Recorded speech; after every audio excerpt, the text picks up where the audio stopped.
Bang Minola, selamat sore. Bang mau nanya tentang baru-baru ini viral kan terjadi antara Tengku Dewi dan Andrew. Hubungannya udah berakhir, tapi ini rame lagi nih terkait nafkah anak yang dituntut dari Tengku Dewi. Seperti apa sih Bang, kalau boleh tahu? Ya, jadi kan kalau misalnya kita lihat dari apa yang disampaikan oleh Dewi waktu datang ke kantor saya dan juga berkonsultasi, karena kan kebetulan gugatan cerainya kan juga kantor ini yang urus, saya urus, ya. Jadi dalam putusan Pengadilan Agama Cibinong yang diputuskan sekitar di bulan Desember tahun lalu itu kan memang ada satu kewajiban yang melekat yang harus dilaksanakan oleh Andrew sebagai tergugat, sebagai pihak yang dikalahkan, yaitu untuk memberikan nafkah buat anak, ya, biaya pendidikan, nafkah itu sebesar 20 juta rupiah per bulan. Inilah yang kemudian mungkin belum terrealisasi, belum terlaksana sebagaimana yang diputuskan oleh pengadilan. Yang ini kemudian Dewi mempertanyakannya dan kemudian tentu ingin agar Andrew melaksanakan isi putusan tersebut. Apalagi putusan tersebut sudah memiliki kekuatan hukum yang tetap atau sudah inkrah. Kira seperti itu. Oke, ini kan udah hampir, katanya kalau di berita-berita kan 1 tahun ya Bang. Kalau tidak didiamkan lah sama Tengku Dewi. Tapi dari awal itu emang pas putusan itu sudah ada pembagian nafkah atau seperti apa sih Bang gitu? Setelah putusan Pengadilan Agama Cibinong itu kan artinya kita sudah tidak lagi berkomunikasi dengan Dewi, ya. Dewi juga tidak pernah menyampaikan bagaimana realisasi daripada pelaksanaan isi putusan tersebut, ya. Sampai pernah memang beberapa saat setelah putusan itu Dewi menyatakan bahwa Andrew tidak melaksanakan sebagaimana yang seharusnya sesuai dengan isi putusan. Dia pernah, kalau nggak salah, satu kali itu minta kita untuk melakukan somasi, ya, untuk memberikan nafkah. Tapi kemudian somasi itu tidak dihiraukan, tidak diindahkan oleh Andrew. Dan memang salah satu kelemahan dari gugatan atau putusan perceraian yang mengatur tentang nafkah, memang kan ini sangat diharapkan dan digantungkan kepada etikat baik, ya, etikat baik dari orang yang memang diberikan kewajiban untuk itu, ya. Jadi setelah saya somasi tidak ada respon, kemudian Dewi juga tidak pernah menyampaikan bahwa perlu adanya somasi kedua dan seterusnya. Jadi saya beranggapan bahwa mungkin setelah somasi itu segala sesuatunya berjalan dengan baik kembali, ya. Sampai kemarin Dewi datang lagi dan dia mengatakan bahwa itu belum direalisasikan sebagaimana yang diputuskan oleh Pengadilan Agama yang sudah memiliki kekuatan hukum yang tetap. Jadi artinya ada, tapi belum sesuai, bahkan kadang-kadang tidak ada. Nah, jadi inilah yang kemudian Dewi mulai ingin mempertanyakan tentang tanggung jawab dan kewajiban Andrew sebagaimana putusan Pengadilan Agama yang memberikan kewajiban itu kepada Andrew, dan putusan itu sudah inkrah, sudah memiliki kekuatan hukum yang tetap. Oke, berarti sebenarnya saat perceraian itu udah sepakat ya Bang dengan nominal yang segitu? Tidak sepakat, tapi artinya sebagai penggugat, ya, dan sebagai seorang ibu yang memang sesuai dengan ketentuan undang-undang dan kelaziman, dia meminta agar hak asuh, ya, kepada anak yang masih di bawah umur 1-4 tahun, satu tahun itu adalah dalam kekuasaannya dia atau dalam pengasuhannya dia. Nah, sebagai orang yang mendapatkan hak asuh terhadap anak ini, undang-undang juga memberikan kesempatan kepada dia untuk mengajukan nilai uang nafkah yang akan dituntut kepada si suami, ya, yang akan menjadi mantan suami ini. Dan pengadilan menilainya bahwa apa yang diminta oleh si Dewi untuk biaya nafkah pendidikan anaknya ini sebesar 20 juta itu adalah patut, maka dikabulkanlah. Jadi yang meminta itu Dewi untuk kepentingan anaknya dan hakim mengabulkannya. Maka sejak putusan itu memiliki kekuatan hukum yang tetap, Andrew memiliki kewajiban untuk melaksanakan isi putusan tersebut. Oke, Bang, tapi nyatanya ini kan jadi polemik, ya kan, setelah setahun jadi tercuak lagi dan pihak Andrew pun sudah bersuara juga nih bahwasanya dia memberi sebenarnya nafkah tapi emang tidak langsung kepada Dewi. Seperti apa sih Bang, dan malah akan ingin mencoba hak asuh anak ke diri Andrew? Ya, memberi ini kan perlu dipertanyakan, ya. Memberinya itu sesuai dengan perintah putusan yang sudah memiliki kekuatan hukum yang tetap atau tidak.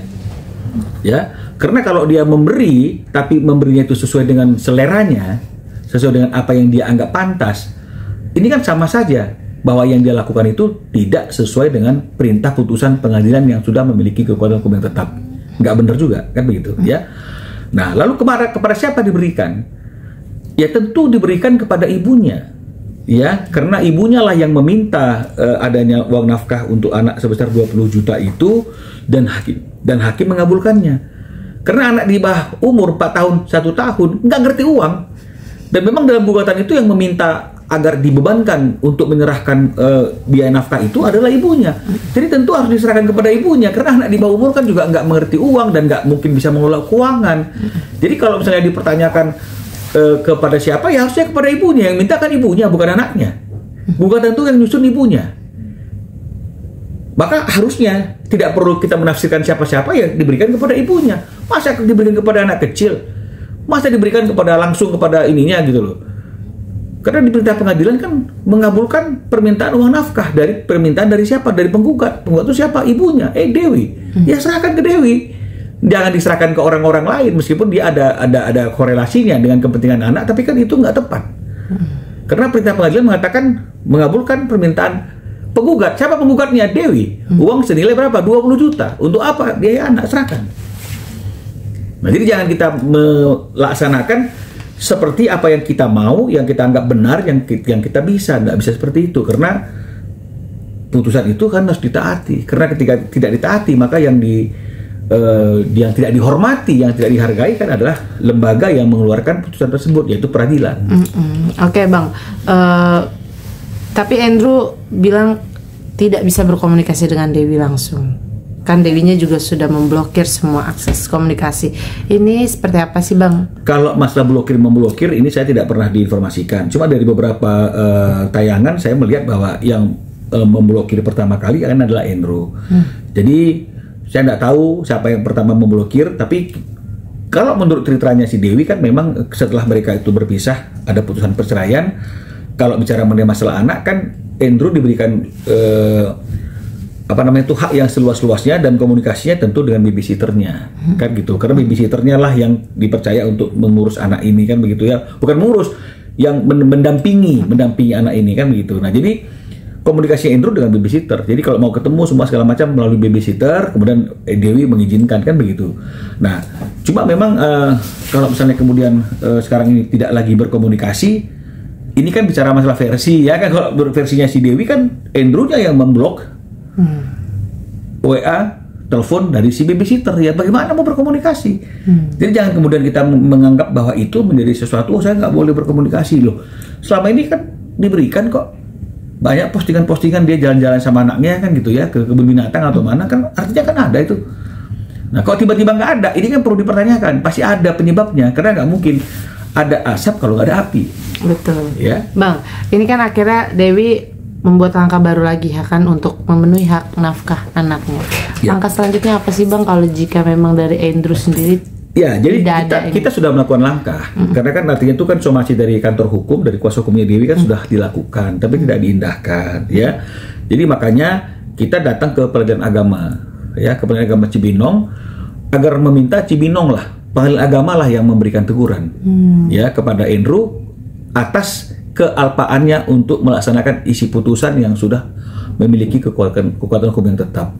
Karena kalau misalnya kemudian putusan itu tidak dijalankan, sebenarnya yang tidak dihormati adalah lembaga yang mengeluarkan keputusan tersebut.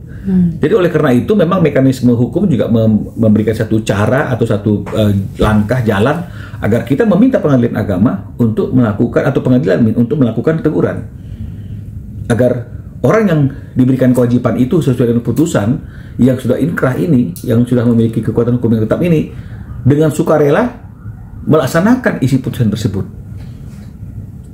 Itu kewajiban yang tidak bisa ditawar-tawar. Berarti itu emang ibaratnya bukan sanksi ya, Bang? Ada polanya ya, kalau memang satu. Itu kewajiban, iya, memang. Itu kewajiban, kan begitu, kewajiban. Jadi artinya kalau misalnya kemudian sanksinya dalam pidana misalnya memerintahkan untuk masuk penjara, kan harus masuk penjara. Kan tidak boleh orang itu berpikir, iya gue masuk penjara tapi bukan sekarang. Kan bisa seperti itu. Nah, sama seperti ini, diperintahkan untuk memberikan kewajiban nafkah 20 juta. Oke, saya kasih, tapi ke sekolahnya, tapi ke ininya, kan nggak bisa seperti itu. Ya langsung kasih kepada si orang yang mengajukan itu. Oke. Nah, Bang, tapi satu lagi, mungkin kalau misal tidak ada titik temu, ya kan? Mungkin tadi abang kan bilang bisa pengadilan agama yang menegur. Itu tidak diindahkan juga oleh Andrew. Seperti apa dari pihak? ini negara hukum. Ya, artinya kalau misalnya ketika pengadilan juga sudah memberikan peringatan agar dia dengan sukarela melaksanakan isi putusan, dan ini kan berkaitan dengan masalah anak, ya. Karena kalau tidak dipenuhinya kewajiban itu, maka kan dapat diartikan bahwa dia ini kan menelantarkan anaknya.